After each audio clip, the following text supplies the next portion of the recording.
turning dreams into reality. In the lab with the formula and chemistry. Your memories spark and motivate and make the industry shake. We put the balls in the brakes. I'm talking one chance at best, yes. Painting pictures for the culture, keep the brushes fresh. Flip the cover with the drummer, passion never rests. Freedom is our teacher under pressure, now we blessed. See, I was so good for the goal. There's one art, one shot, now the future is yours. Go! Yeah. It's one art, one shot, now the future is yours. Go! And we are here for round two. Let's see if we can make this work. Thank you so much for everybody that's rejoined us for this second attempt of today's episode of Gymnastics Growth TV. As I mentioned before, really looking forward to chatting with my former colleague, Nick Blanton. Now, Nick is currently the head coach of Fundy Gymnastics. It's in New Brunswick, Canada. He's the head coach alongside his wife, Nancy, who is the gym director, who has also a very strong history in the sport, as we'll probably find out a little bit of information about. Nick's got a rich history, not only as an athlete, but also as a coach, having coached in the US, Canada, and for British, or within the British gymnastics setup. He's a high performance coach by BG standards, but he's also got equivalent credentials in other parts of the world. So really looking forward to chatting with Nick today, and we're going to be talking about leadership. Let's see if we can make sure we can hear Nick on this occasion. Nick, can you hear me? Testing. I can hear you, and I'm hoping that the audience can. Also, guys, if there's any problems with audio or video, then please let us know. But for now, we are connected, and that is absolutely awesome. Nick, thank you for your patience. And thank you for being here today on this episode of Gymnastics Growth TV. It's absolutely awesome to have you here. And apart from yesterday's little catch-up ahead of today, it's been a long time, hasn't it?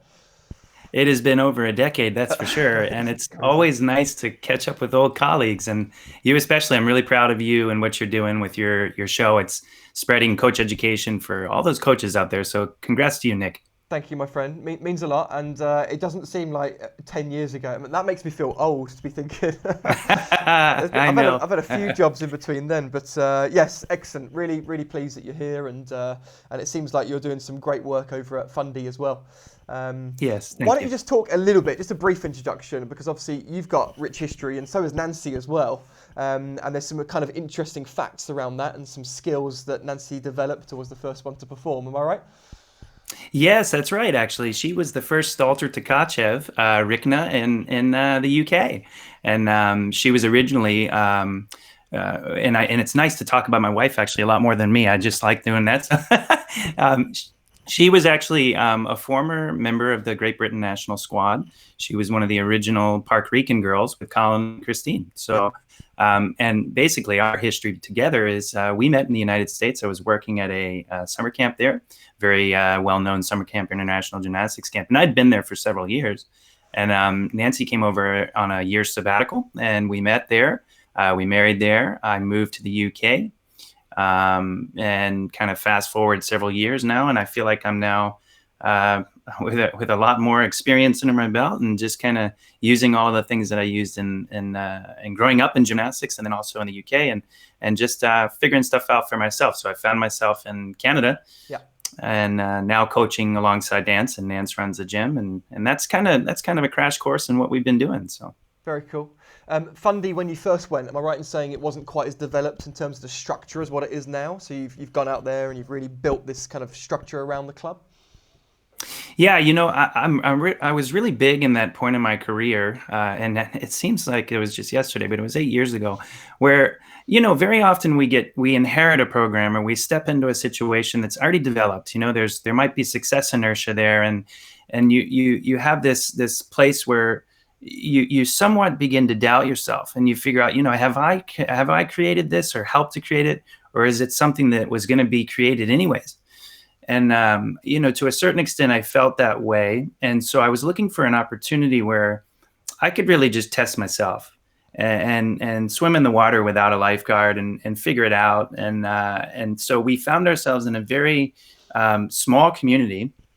And we've developed a gym. We had to get pits and do the expansion thing. So I learned all about the idea of the mistakes that you're going to make with working with construction workers, and the whole idea of grading pits, and just literally picking the brains of all these these builders, and that was a totally new concept to me, because I'm just used to throwing kids around and the joy of the coaching experience. But that really tested my professionalism for sure. And then we had to just kind of build the business plan and get that kind of moving in the right direction. And it just felt like this large, grand project where it was a lot deeper than coaching, and it became, more the gymnastics professional, because you were working with people who potentially their passion was there and they loved helping the kids out, but they had no idea about gymnastics. And that kind of led me to yesterday's discussion about what we were going to talk about. And leadership to me has created this avenue of development for me that is, I think, a cornerstone to any coach who's going to be great, because you're going to work along your career with many people that just don't know gymnastics, but they know many other facets. And how you do that successfully or unsuccessfully will be very important. Yeah, absolutely. I think what's great is, and one of the reasons why I've got you here, you've got experience as an athlete because you were a successful athlete yourself. Nance obviously has as well. You've then got your personal coaching experience, which you were very successful also, working with national squad athletes who've gone on to do some great things in the sport and continue to do so. And then you've got the business owner or kind of gym management kind of side of it now. So you're seeing the sport from a number of different aspects. And of course, you're a parent to a gymnast, which was always going to happen, wasn't it, really? Within your family, that was always going to happen with good genes and get them in the sport. So I want to just go back a bit before we delve into leadership, because you mentioned something interesting, which was almost second guessing yourself and thinking, am I having this success because of the infrastructure, because of the club environment, or is it actually because of me? And I think that's really interesting. And I probably would imagine quite a few coaches can resonate with that thought, because high performance centres have got this habit of producing high performance athletes, haven't they? Because they've got a structure. It's attractive as an organisation, so it attracts talented athletes, etc. You've got resources often get thrown that way and supported by federations. So it almost becomes self-fulfilling that those environments will produce. So is that what you were kind of alluding to, that you wanted to see if as an individual you could take an athlete through that journey and build an environment like that as well? Yeah, I don't think you hit the nail on the head there. I think you literally took the nail gun and just drove it right into the wood. Because for me, it was, you have these people, like when I was I'll give you the example of being in Great Britain. Some of these guys that we did these young squads with, these elite performance squads. I mean, these are the guys you see on TV, the Lee Wools, the Barry Colley, and all these people.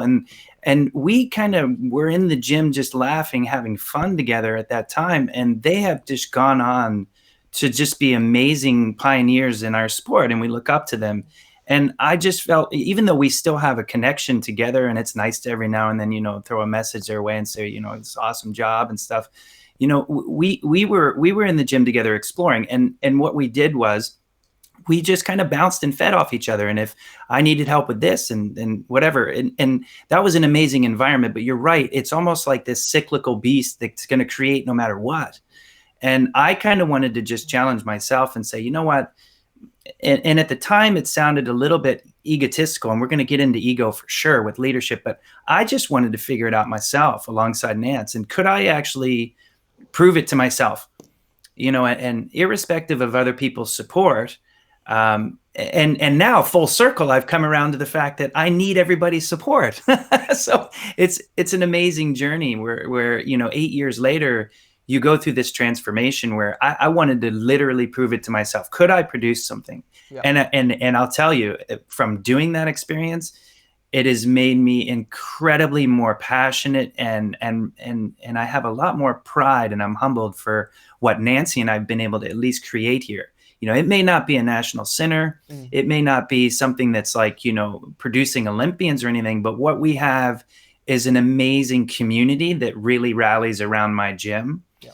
And I just feel like sometimes in terms of leading the gym, I'm not doing anything other than just inspiring. And I have the most amazing people around that.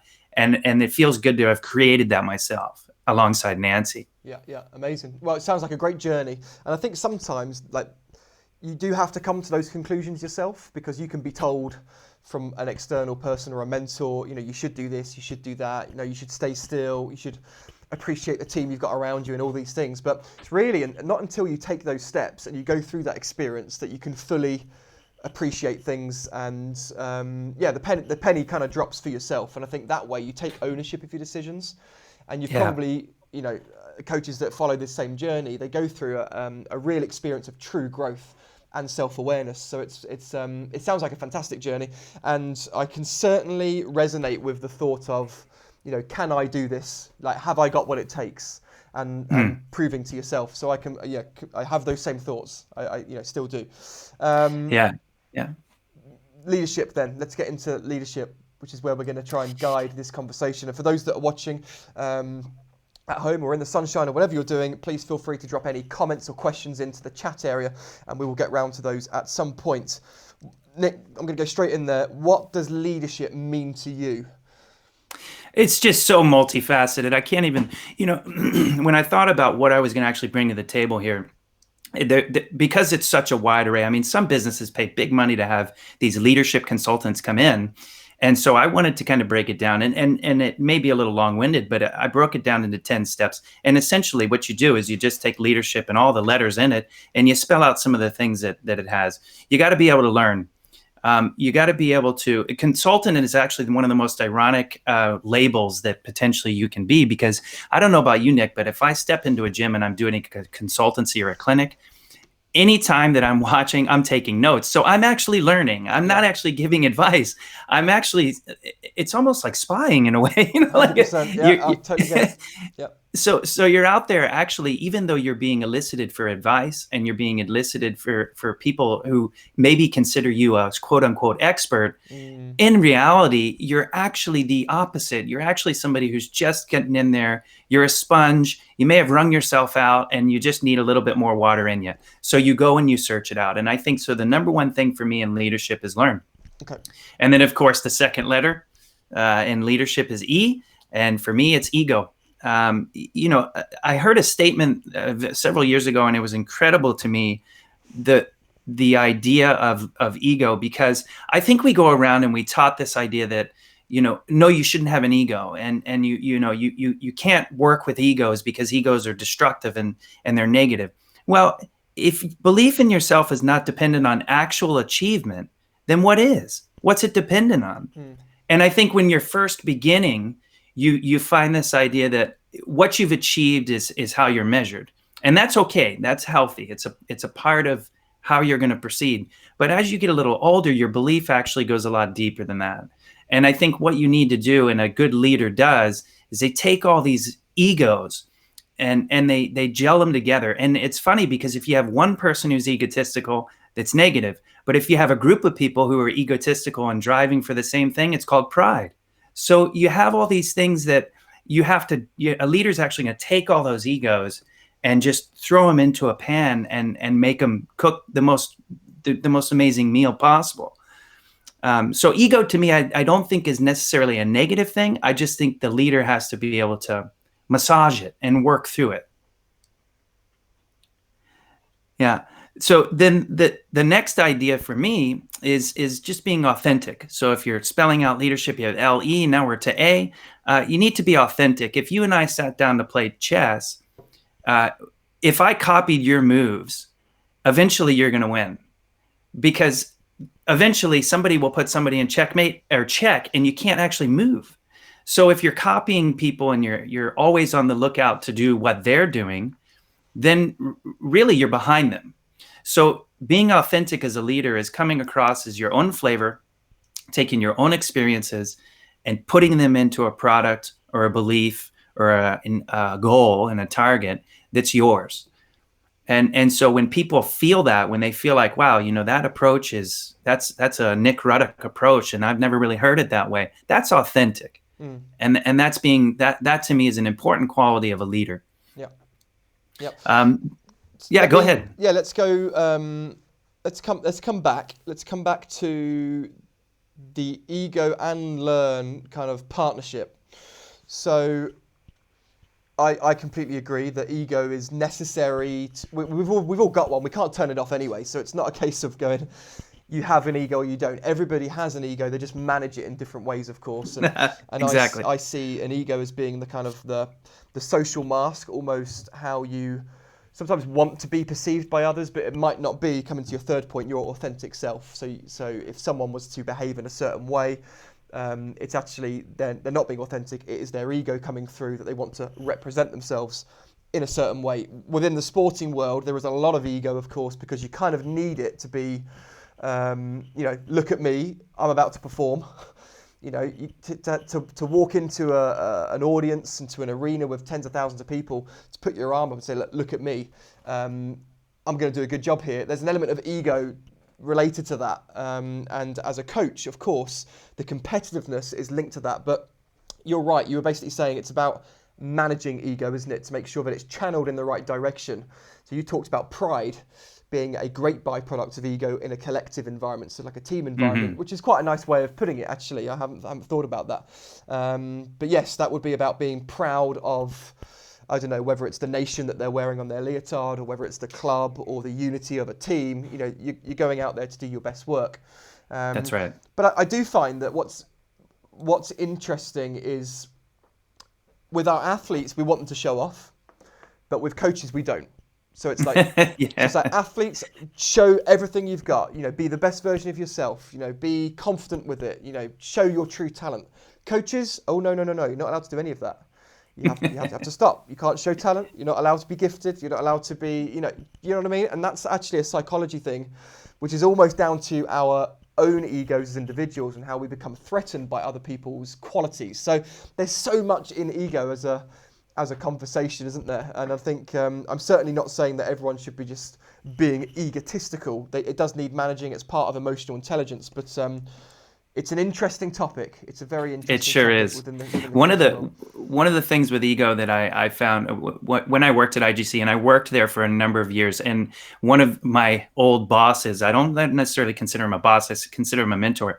There was a time at the camp where, as coaches, at the end of a week, the campers could vote for which coach taught the most. Okay. And so you'd have these weeks where you'd go out and you'd coach your tail off, and you'd get this kid who, they come in on Monday and they want to learn Tkachev, and by Friday, you're flaunting your prowess and you want to teach them it. And if you did, great. And you had the end of the week at the staff exhibition or whatever, they would do the presentation of who taught the most.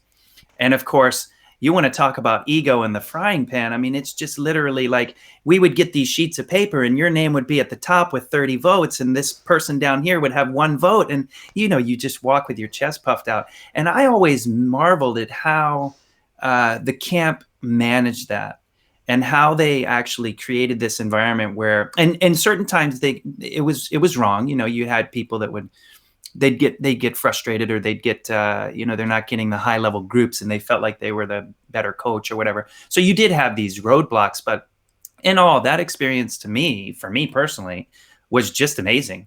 I mean, I thrived in that environment of okay, I want to coach because I want to be better and I want to be better than that person. And I think as the years have gone by, I've matured in that approach to understand that if it's like a wild horse, if you're led in the right direction, you can let it kind of meander to get there.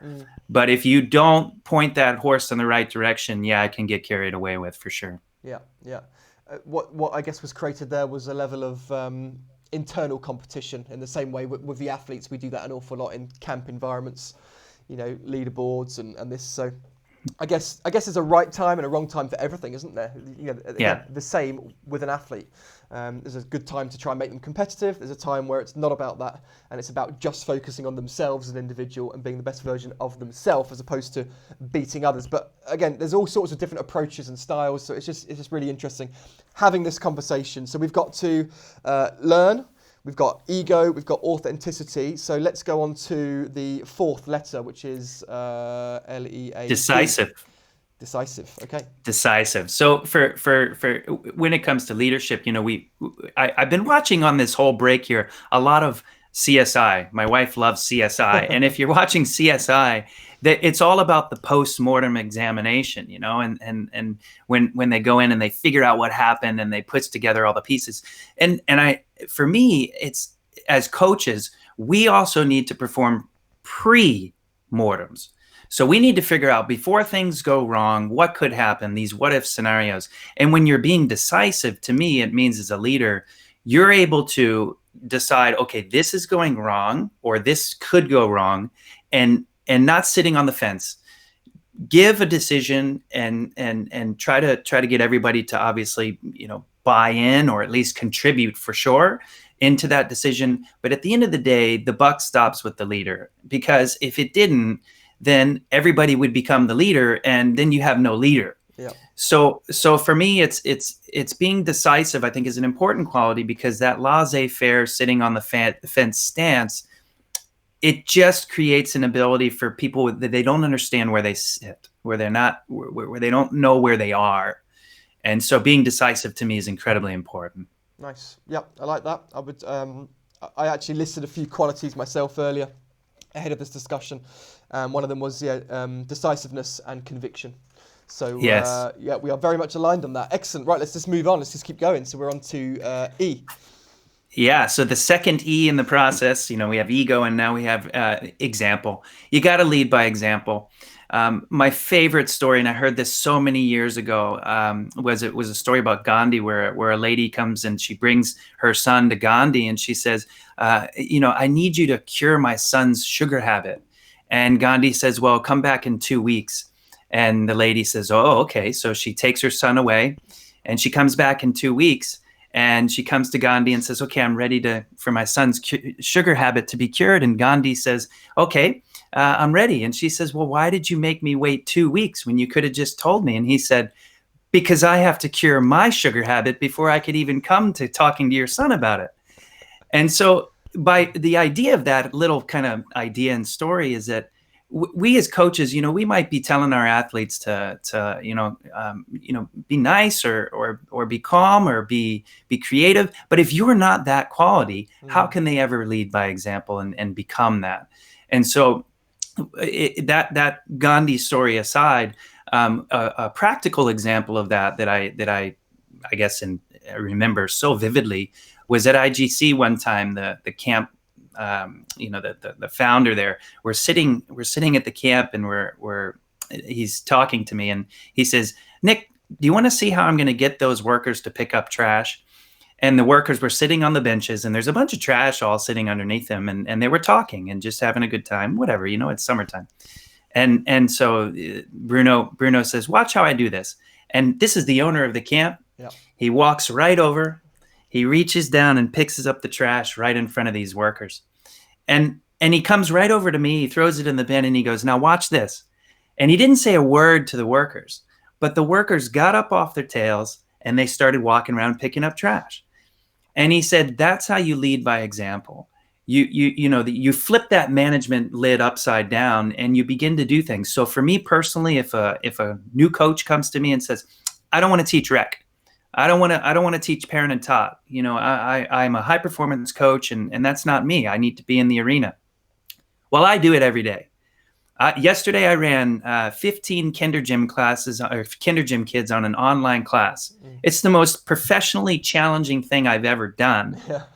But when you're in the trenches and you get your hands dirty, people respect that, and they have no leg to stand on to come to you and say, well, no, I don't want to teach rec. Because at least they know where they stand with you. Because if you're the gym director, owner, whatever, head coach, and you're doing it, you're going to be doing it with me. Yeah, absolutely. I love that. And just another quote that I'd like to add here that I read once. It's one of my favorites. It's foolish to expect a young athlete to follow your advice, yet ignore your example. And I think that's really just very, very powerful. So I also need help with that sugar habit, by the way. So if you've got any tips or tricks on that, then I'm all ears, definitely. So some really nice stuff there on example. And I think that, like you said, if you're able to lead from the front, so rather than kind of pushing people from the back, you're kind of pulling people from the front and leading the way, then when you do need them to step up to the table and deliver for you, they're much more likely to do that. And also it allows you to learn more about your program. So you, for example, delivering a toddler session, and that being professionally challenging, allows you to have almost empathy for what your other staff members go through when they do it. And respect their expertise, because you understand everything that they've got and they bring to the table as well. And you can learn about maybe some of the challenges and as a leader, therefore, alleviate some of those challenges to make it easier for your staff, or maybe a better experience for your members as well. So I think there's so much in that about leading by example and being a role model to everybody within the environment. So great stuff. Excellent. Okay. Again, guys, if anyone's got, someone's asked me to repeat the quote. And no problem.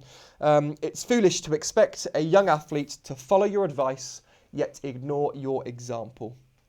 So thank you very much for that. And Colin's saying that he loves that, Nick. Truly agree. And that's to you, Nick, not me, Nick. Excellent. Guys, any questions or comments for either of the Nicks, then please drop them in the comments section. But we're going to continue. We are talking about leadership. We've got learn, ego, authenticity, decisiveness, leading by example. And next we're on to R. Let's go for that. So the R of the leadership acrostic that we're kind of mapping out here is responsible. And when you break down responsible, it really is just about the semantics of the word. You're able to respond. You have a response-able ability to respond to a certain situation or to a either it's a problem. You put yourself as a leader in a position where anybody can sail the ship when the sea is nice and calm, but when the the chaos comes and the things that are truly hard as a leader to manage, you need to have an ability to respond to those situations. And I think it comes through, I know you and I, Nick, yesterday talked about some of the books that we've been into and some of the ways that we you can manage these conflicts or these problems or these great things that happens. You have to have an ability to respond. And I think that's really a responsible approach to a leader. Nice. Is that different to accountability, do you think? I think they can go hand in hand. Okay. I mean, for sure. If as a leader, if I'm not accountable, then for sure what I'm going to do is my ability to respond is going to be laissez-faire, because it doesn't really matter. The accountability structure or procedures that you can put in place for gyms or for kids in particular, or for coaches, and more importantly for yourself, are incredibly important. And that's what gives you an ability to respond. Because if I'm in a responsible position where, let's say, a parent comes to me and they're unhappy with the whatever it is, they're unhappy with the way that things are producing or whatever, then I have an ability to respond and say, is this valid? Is this something that I need to be accountable for? Is this something I can change about my program that can, you have to listen to that. Yeah. Because if you dismiss it, you've missed an opportunity there to hold yourself accountable to be better. And I don't know many people that would ever dismiss that idea. That idea of holding yourself accountable, your own personal self, is potentially, it has to go hand in hand with responsibility. Yeah, totally agree. Awesome. Okay, cool. Now we're on to the ship part. So yes. Let's go with S. Yes, so the ship is sailing, I suppose. The S is silent, and what I meant by that and silent is, if you rearrange the word silent, it actually becomes listen. And I like that kind of little play on the word there, because whenever you're listening to somebody, if you're already listening with the intent to reply, then you're not truly listening. And so if you can become silent as a person and just sit back and take in what they're telling you, then you can become a person who is actually truly listening. Listening is not trying to come up with the reply that you're about to give, because you weren't actually listening in the first place. You were mapping out the product of what you wanted to sell to that person. So to me, being silent is incredibly important. Yeah, and another quote again that springs to mind here: the lowest form of listening is waiting to speak. Yes. Which is exactly what you've just said, and I totally get it. And we're all guilty of it. I mean, I'm very aware of that, but I would still at times be so tempted that I want to respond. That I'm not listening to the other person's interactions with me. And again, I guess that comes down to managing ego at times, managing emotional intelligence. But from a leadership perspective, it's very important that people feel heard, don't they, or feel valued. And I guess if you're not listening to them and you're always just trying to get your points across, then they won't feel valued. And that would be bad leadership. I totally agree. Potentially one of the ones in this list here for me, this 10.0 list, if you would, this acrostic list we're creating, it's one of the ones that I think I've had to work hardest on. And when I went through the equivalent, I guess, coaching certification, which is the level 4 certification in Canada, where you had to apply and you had to be accepted, and it was a 2-year process. It was a very intensive program, but one of the things we created was a listening log.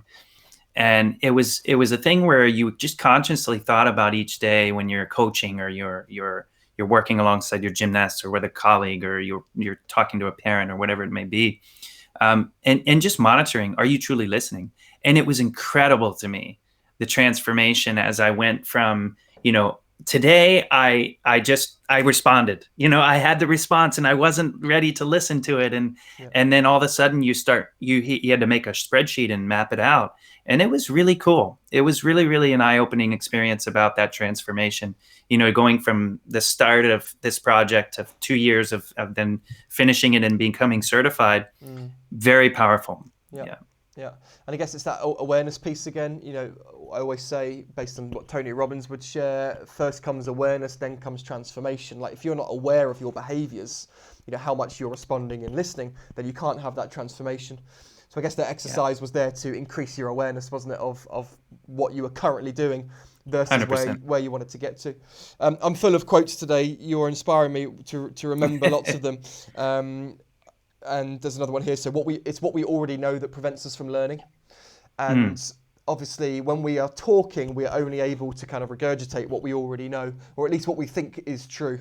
You can't learn from your own words. You can only learn from listening to other people. So another quote there for everyone that loves quotes as much as I do. It's what we already know that prevents us from learning. So good stuff. Okay, down to the hip, the last part. Yes, we're down to the hip. So the H in the process is happy. I've now that I've gone back, and Nick, you and I, when we coached, and it's no secret, we were in Nottingham. We were in the frying pan. I mean, we had Olympians in that venue. We had national team members in that venue. We had some strong egos. We had some people that were amazing, and we had some people that we knew could be better. But in terms of that environment at the time when my daughter was just born there, she's 1.5 years, and I moved to Nottingham, I wanted a better work-life balance. We were up at 6 a.m. doing the morning training gig and then coming in the afternoon.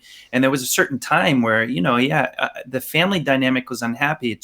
It couldn't be what I needed it to be at the time in my life because of the where we were.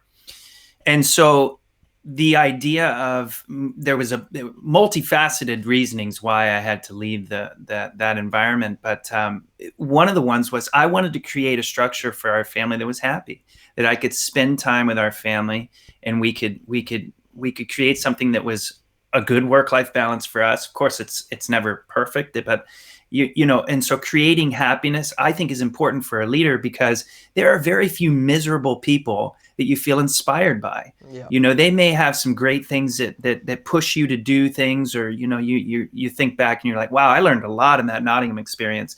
But if you have somebody who potentially is a miserable leader, it's not inspiring.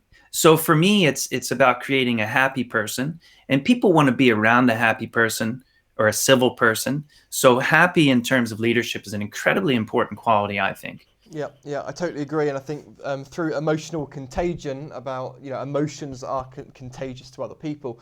You talked there about kind of being an example. Well, if your example is that you're not a very happy person, and that creates, I don't know, it could be volatility, it could be kind of anger, it could be, expressed in all sorts of emotions. Of course, that is going to be, that's going to rub off on the other people that are working within that team as well. If you're not happy as a leader, you can't lead effectively, which is essentially what you're saying here, isn't it? So you first got to look after yourself, and that's not being selfish. That's not being selfish at all, because the more you look after yourself, the better or more effective you are at helping everybody else, whether that's the parent, your colleagues as coaches and all the athletes that you have contact with as well. And of course, their behaviours then affect everyone else around them. So it's really interesting, isn't it, how one, maybe, well, let's use the example, if you've got a negative person and how that can kind of sap the energy from everybody around them, and how everyone around those individuals also gets an energy sap as well. So yeah. Yes. And even worse, potentially you're molding people also to become that quality. And I think that's even worse. If I can mold people to become happy and create their own happiness, Yeah. I'm happy. Yeah, absolutely. Great, which leads us down to the final two. So we've got I. Yes. So I would be inertia. And we're all biomechanists here where, you have some high level coaches that listen into this stuff. And, so we don't need to go through inertia as the idea of it, the resistance to change. But when you're coaching in an environment and you're leading an environment, people are resistant to that change idea of, okay, we're going to institute a new program, or we're going to institute a new pathway development. And it's almost like you just set off a nuclear bomb, because everybody's gotten set in their ways and they're resistant to the change idea. And so a good leader is able to actually cultivate a culture of reducing your inertia to change, which of course, when you reduce inertia, increases your, whatever it is, angular velocity or whatever you call it. But in the leadership terminology, you're increasing your ability to drive forward and be proactive, to pounce on opportunities, to. Okay, let's see if we can get Nick back again. We were doing so well. Let's see if we can reconnect Nick back to the conversation. Just bear with me. Let's see where we're at. Can you hear me, Nick? I can. Yeah. There we go. Okay, bear with me one moment. And we are back to the conversation. Please continue, Nick. Not sure what happened, but we were doing pretty well there. We had a solid part. Let's continue. Yeah. So when you have this, I think it's easiest to do this inertia idea leading when you have a smaller amount of cooks in the kitchen, because I think as people, we don't like change. One of my favorite books about change, Who Moved My Cheese, is if you haven't checked that out, it's a wonderful book. It's just the idea about change, and people don't like it. If you're going to change the gym schedules on the wall, my goodness, you just thought you created World War III. I mean, or you want to change your fee structure. Holy cow, forget about that, because just a nickel or a dime more expensive, and that's it. You're and all you've done is just moved with the times of inflation. But no, it's change. And so people just don't like that stuff. And so inertia, as a leader, you need to be able to be conscious of it, and you need to be able to come up with different strategies and ways of working with people to understand that it's okay to change. It's okay to have a resistance to change, and it's okay to understand this inertia idea. Yeah, love it. Absolutely love it. And like you said, we have to evolve as people, as organisations. It's part of growth. And the last thing that we should be doing is remaining stagnant and just sticking to, if it's not broken, don't fix it. Because of course that just doesn't work in the way that we move with innovation, with new techniques in gymnastics, just look at the world of coaching in gymnastics. And we just got to look over the course of the last probably 2 cycles. We've got so many new skills. We've got, higher level performance, equipment changing, coaching methods now are being scrutinised more so than ever, quite rightly, by the way. There's a massive change going on within the world of gymnastics. So yeah, you can't resist that, because then you'll fall behind. That's right. Yeah. So yeah, great stuff. Okay, thank you, Nick. And so finally, we're on to P, the 10th letter, of course, in the word leadership. The 10th, yes. The 10.0. So the 10.0 for me is on the level 4 course. When I was here in Canada, I had a wonderful sports psychologist that was able to come in and give a presentation. And of course, I was soaking up everything, and it was just really, really good stuff. And one of the things that really resonated to me was when he worked with the Canadian Olympic ski team. So of course, in Canada, we ski and we've got good skiing. So, yeah. So he was a part of some medals that Team Canada were able to bring in. And he said that high performance sport is not balanced. You have people that devote their entire lives, their entire financial situations, their entire everything to producing high performance athletes. So it's not a balanced thing. What it is you need to create perspective. And that really resonated to me. So perspective is the last leadership, the P of that acrostic there. And I think for me, it's creating perspective in my environments and who I mentor. I'm not going to create the same perspective for a high performance coach that I would for my teenager who's trying to create a little bit of money and coaching for me. Yeah. It's creating perspective that's catered for that person.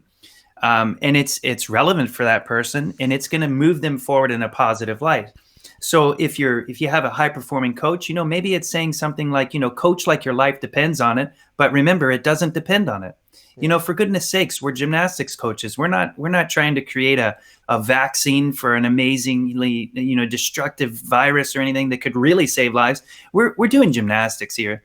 This is not something that's like, gonna make or break an entire society. So if you can come back to that perspective, take that 50,000 foot view approach of, what am I doing here? I'm trying to create a perspective of well-rounded people who maybe create some success, win some money, medals, get an agent, super. But at the end of the day, I can move on. This train can move on. And if it doesn't happen for you or for the next person or for that coach, it's okay. And I think perspective as a leader is important because they give you that idea that, yes, it's important that you can produce, and it's important that you're part of this team, or you're going to be able to have a contribution that's positive. But, if you don't, it's okay. Yeah. And you're still, even if you didn't contribute, you still contributed because you told us what not to do or how to learn from that mistake, or during the pre-mortem, okay, we're not going to make that mistake again if we get to the venue and last time we didn't, bring snacks or whatever it is, that's an important thing, perspective. Yeah. Yeah. And so in that case, it's understanding that everyone has a role within the organization. Everyone has a role within the organization's development and growth, and so they might not move up to where they want to be, but that's still an important role. I guess as long as you've got leaders that are reflecting on results, doing your pre and your post-mortems, etc. Otherwise, I've shared again this quote this week: "Lessons not learnt in blood are soon forgotten." If you don't have people reflecting on lessons, which sometimes are quite painful ones to experience, and you can't move on. Without reflection, you can't take new action and progress as well. Nick, thank you very much for sharing those 10 points. I'm going to just reiterate them. We've got learn, managing ego, authenticity, decisiveness, example, being responsible, silent, happy, inertia, and perspective. So they are obviously spelling the word leadership, which is our topic for today. And Nick, we're going to come back to the conversation and answer a question that's just come in just a moment. Okay, but before we do so, guys, I'm going to show a little bit of information about the masterclass recordings, which are currently discounted at 50% off. It's the first of 6 masterclasses. Today is all about vault and sprint development. Just very excited about the fact that we're all here together. People have a love for bars.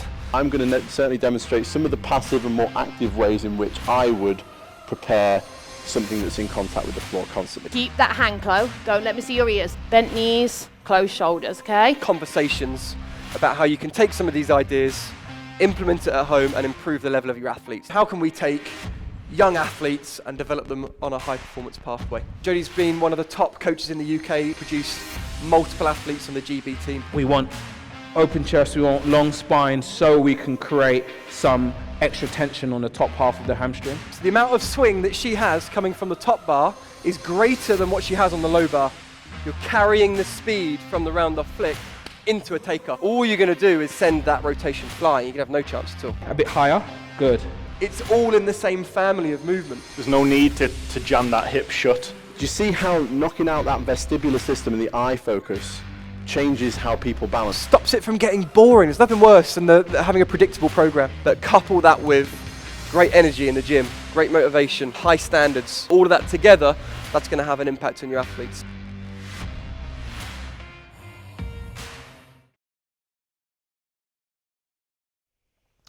So those are the masterclass recordings, which no doubt you're already aware have been discounted by 50% as we work through this global pandemic, giving as many coaches as possible the chance to get hold of that content. Over 22 hours of content there, discounted now. Each session is £34.99, or there's a bundle where you can buy the whole lot. Like I said, over 22 hours of content. But until May the 31st, it's a brand new offer. For every masterclass recording, or if you purchase a masterclass recording, you'll also get the GymCon 2019 recording as well. That includes sessions from myself, of course, Gerben Wiersma, head national coach of Team Netherlands, Barry Colley, senior national coach for British Gymnastics on the men's programme, and Amy Borman, former personal coach to Simone Biles. So there's about 3.5 hours worth of content there that you get absolutely free just for buying one of the masterclass recordings, which is already discounted by 50%. That's available until May the 31st. So you've got until the end of the month, and it will expire then at 10 o'clock. So a great offer. I encourage you to take advantage of that if you can. Let's go back to the conversation with Nick. Let's make sure that Nick is still with us, which he is. Yep. Nick, this is a great conversation. I'm really enjoying this. This is an insight into leadership and your perspective, of course, on what leadership is. We've talked about learning, ego, authenticity, decisiveness, example, responsible, silent, happy, inertia, and perspective. And we've got a question in from Lewis. The question is, would you say that you have to compromise your decisiveness in order to be open to change? Is there a balance to be struck, or how do you view these points in a non-conflicting way? Lewis, thank you very much for the question. And Nick, let's answer that one. Yeah, compromise. Of course, C was not in leadership, so I couldn't put it in there. But I think it could very well be in leadership and in the equation there. Absolutely, I think sometimes you need to compromise. There is a give and take. Leaders are not. There's. I'll give you an example. There's two ways that you can take a wild horse and you can domesticate them. One way is to tie them up, to bang the drums, to get on that horse and to tell them who's boss. And now you have a horse who is yours and you can ride them and that. Or you can take that horse and you can, gently coerce it, talk to it, listen to it, whatever, feed it. And then, of course, that horse becomes domesticated and you can ride it and stuff. So both avenues get the job done, one potentially more quicker than the other. But the compromise there is, do you have enough time? And if you don't, you might need to use an abrupt approach. Do you have time in this equation and you can take that longevity out? So you're always compromising, your decisiveness. You're always thinking about ultimately whatever your goal is. So if that target is whatever, that's the pinnacle moment, work backwards from that. If that's going to help me to achieve that goal, target, that paramount thing, then yes, I'm going to compromise what I need to decide to get there, because ultimately that's actually not compromise. If you think about it, it's just literally doing the thing you set out to do in the first place, which was achieve your objective, goal, or target.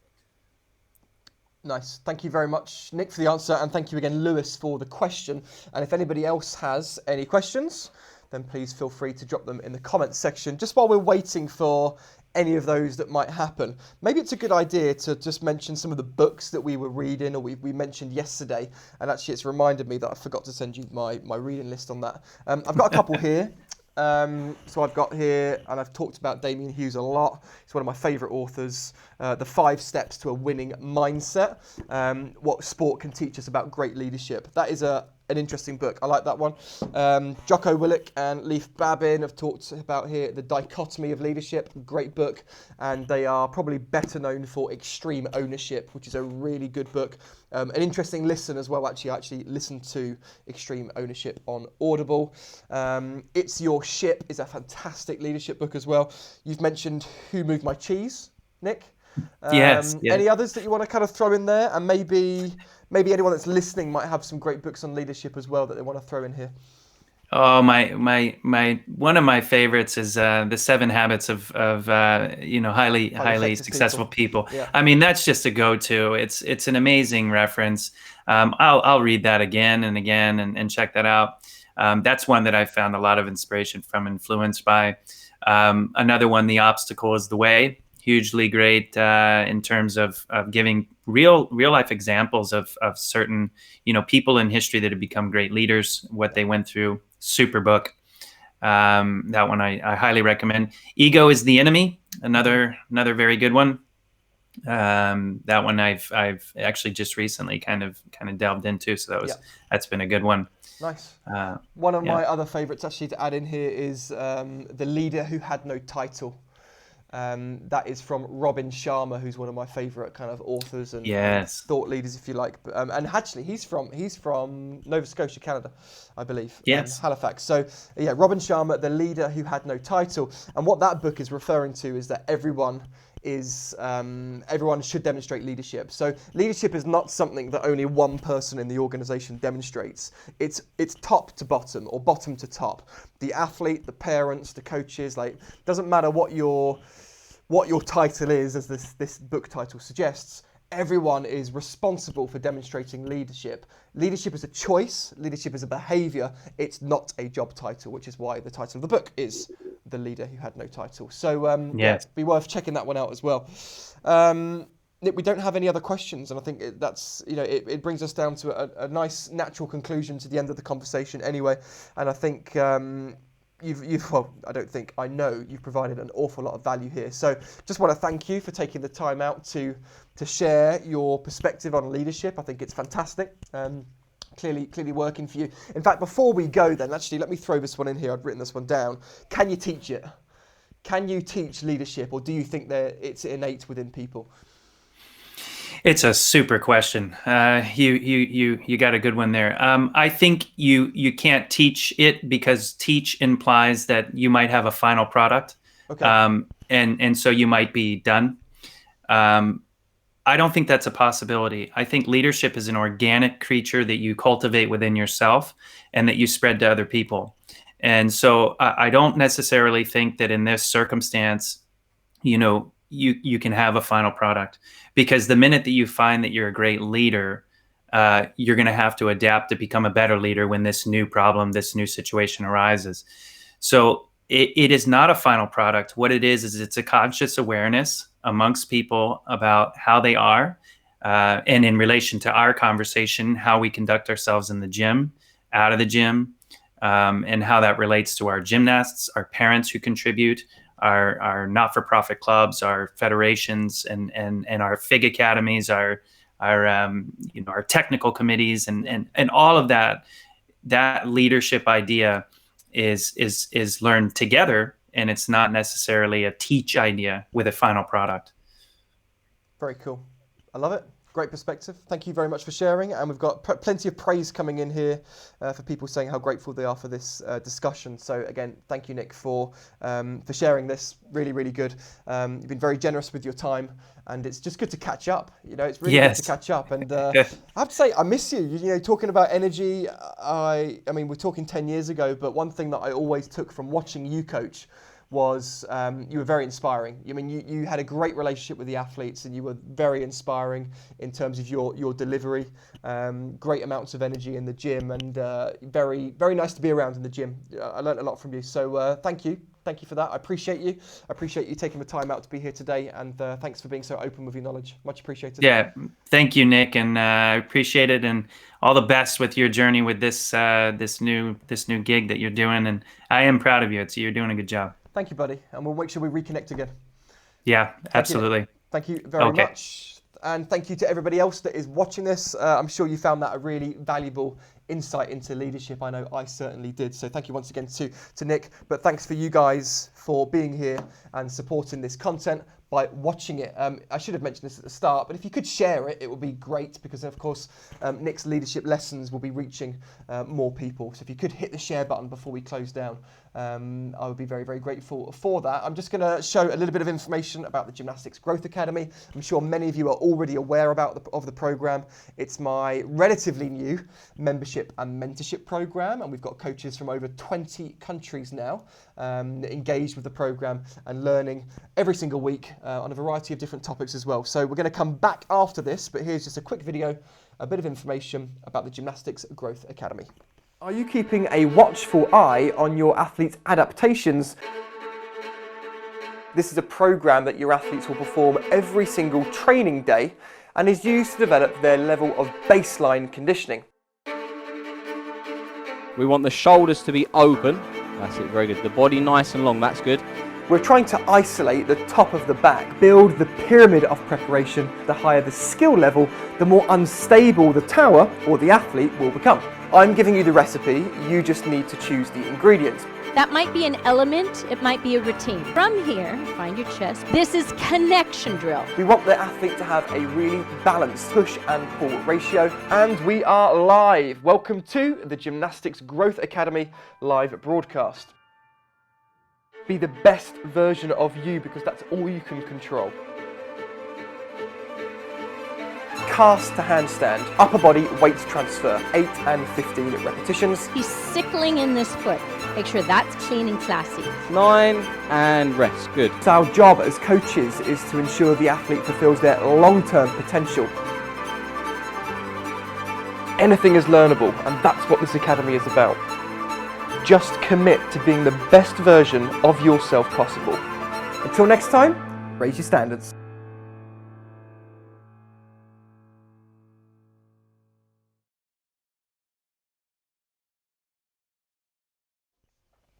So there we have the Gymnastics Growth Academy. Do check that out at gymnasticsgrowth.com. It's providing a lot of value, like I said, to coaches in over 20 countries now. Very, very proud of it.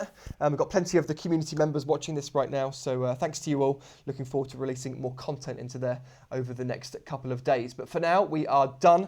Thank you so much. I'm sure we'll be back next week for another episode of Gymnastics Growth TV, but I trust you'll have a fantastic weekend. Thanks for your continued support, and I look forward to catching up with you guys very, very soon. See you later.